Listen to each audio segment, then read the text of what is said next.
I run 2 literary magazines, and this is a collection book of issues and chapbooks from the end of 2018 to cc&d magazine. This book is called This Is Where I Live. When I saw this stack of books, I was in Wahlberg. There's a German restaurant thing there, and there was a stack of books, and I was like, that, yeah. And I'm like, that's the coolest old-looking stack of books I've ever seen. That has to be a cover. That's all he said. And when we decide on covers based on trying to figure out how, and we tried to pick some piece of writing from within it. And somewhere in the book I saw, "This Is Where I Live" as a title, and I'm like, I live in my books. It seems perfect. How's it going? Do you need some help? We don't need help. Yeah, I've got it. Oh, wow. Okay. I have no idea what's going on. Neither do we. I'm messing with my camera. But I thought I would share with you some performance art poems from the performance art section of cc&d that appear in this book. Because cc&d magazine gets to the performance art section. So this one is a poem called Looking for a Worthy Adversary, an extreme sestina variation. I've been looking for a worthy adversary, someone I could lock horns with. Although my life makes more sense when I'm alone, it's not nearly as interesting. Alone, it's not nearly as interesting, and so I look for a worthy adversary, someone I can battle to the death with, because it can't be about love, you see. Love can't exist on the terms I demand. It's never that pure. What I demand is never that pure, as I'm looking for a worthy adversary. I slither up to you like a snake, and I tempt you with a golden apple. Yes, the snake gives you the tree of knowledge. I tempt you with that golden apple, but all I'm offering you is fruit from that tree of knowledge. As I said, the snake is giving you the tree of knowledge, because all this time I've been playing a part, an actress on a stage, spouting the lines on cue. But that role was getting tiresome. Those stage lights still came on night after night, and I still had to play my part. I played my part until my night off, when I saw your show, and your protagonist was doing what I was doing, right down to faking it with those who don't even matter, right down to going home and still feeling empty. I like my part, I play my part, and I still feel empty, but I like to see that boiling emotion underneath no one else could see. I know what that emotion really means. When I know what that emotion really means, I wonder if we can get together and write our own play. If we wrote our own play, it would be a masterful performance. The curtains would close, we'd hold each other's hands and leave the stage, and the audience would know that there was a happy ending. When I know there's a happy ending, I walk out onto the set, and there you stand, in front, stage left. I wait for my cue to make my move. None of the rest of the scene matters to me, you know. If none of the rest of the scene matters to me, I wonder if the audience would see what we have. Maybe they'd like our little play. Maybe they wouldn't. Who really cares? Who really cares? Because after I tempted you, you now tempt me and tease me and torment me and tell me everything I was too afraid to believe. I was afraid to believe, and now, when you talk, you reach your hand into my brain, and you pull out my thoughts, and you shove them into your mouth, and you spit them back at me. You spit my thoughts back at me again, and instead of filling me with terror, it fills me with joy. It fills me with joy, because I thought I'd lock horns with that worthy adversary. But now every day is like Valentine's Day. It's like candy and flowers and springtime and hearts and cupids and sunshine, and these cliches are actually beginning to make sense. And no longer locking horns and everything making sense. I stand here like a statue after the performance of our lifetime, and I wait for the reviews. I wait for the reviews, and as I wait, I wonder what they'll say, though none of it matters.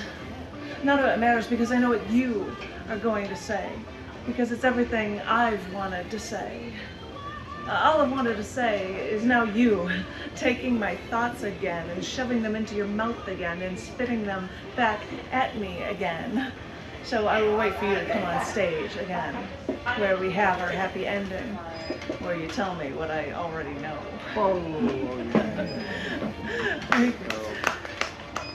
This was a show that had a lot of things that represented the autumn time. So you're going to hear some things about autumn. Sorry, because that's just the section I pulled up from this. This is called Sepia Leaves. Never before in my life have I needed to water a tree. But here I am, bringing buckets of water out every couple of days so that my mighty oak will have be a healthy tree filled with colorful leaves of the changing seasons. Granted, my mighty oak is about 3 feet tall, and it's the only tree on our property that we bought, but okay, I'll water it.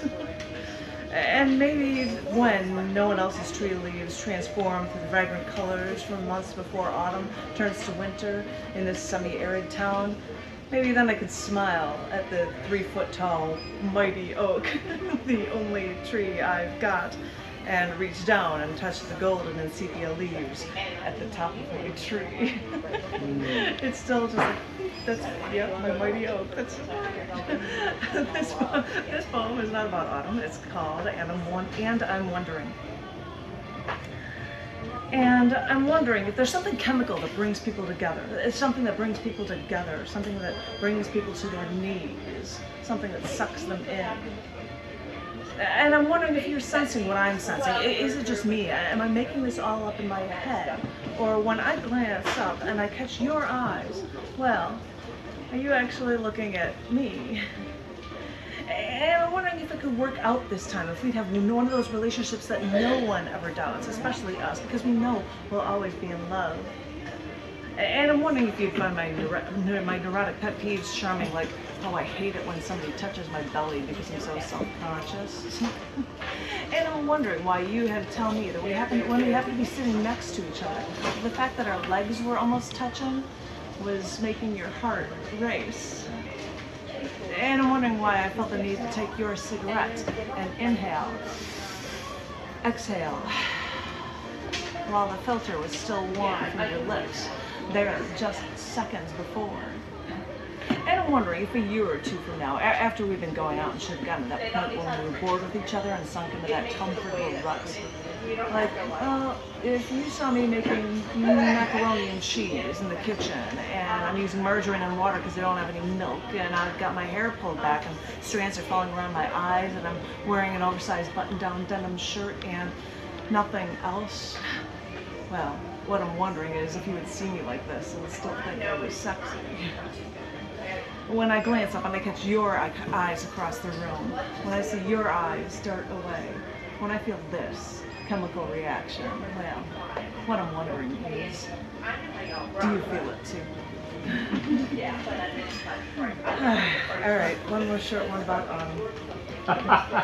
Sorry, it was an autumn show. I know, but this is actually true. When I fell in love for real. Thank you. Oh, you put it in the cell phone mode. No, because it's looking at me when I put it down. Isn't that nice? I don't need to look at myself. I don't need to look at myself, but thank you. This is called Marry You in Autumn. When I fell in love for real, he then said to me, I want to marry you.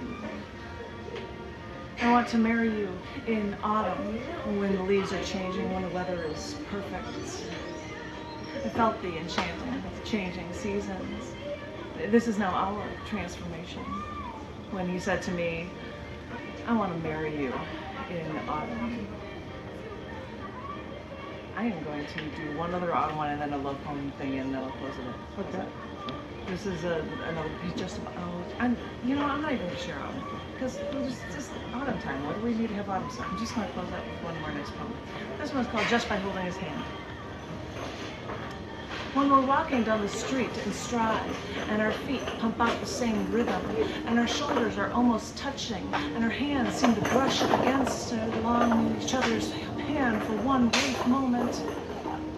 In that one brief moment, our hands almost touch, and he reaches over and takes my hand, and he slides his fingers around my hand, and I can feel him move along the palm to my fingers. When he moves along my palm to my fingers, no one knows what it feels like then, when his fingers curl and hold me tight. Well, it feels like Pop Rocks. You know what it feels like, Pop Rocks. That candy is sliding down your throat after you've let it explode on your tongue and it's tingling. Oh, you know that feeling. And no one else is eating those Pop Rocks and no one else knows that tingling feeling, and this is my little secret. And I love keeping this little secret when I feel this feeling like never before, and it makes me want to laugh and cry, because when I look around the room I know no one is eating those Pop Rocks and no one knows that feeling when he's holding my hand. No one knows the feeling when he's holding my hand. It's like candy and cupids and hearts and sunshine and all those generic symbols of love that never explain it just right.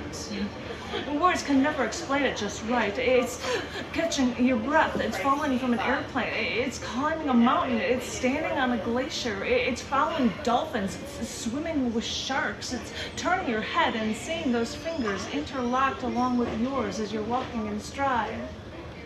Because then and there, walking in stride, you think of those Pop Rocks tingling down your throat. But now this feeling hits all of your nerves, because Pop Rocks never felt like this. And now nothing has ever felt like this. And it's in all of your muscles and in all of your nerves. And now you want to hold on for your life. You now feel something that you've never felt before. All just by holding his hand.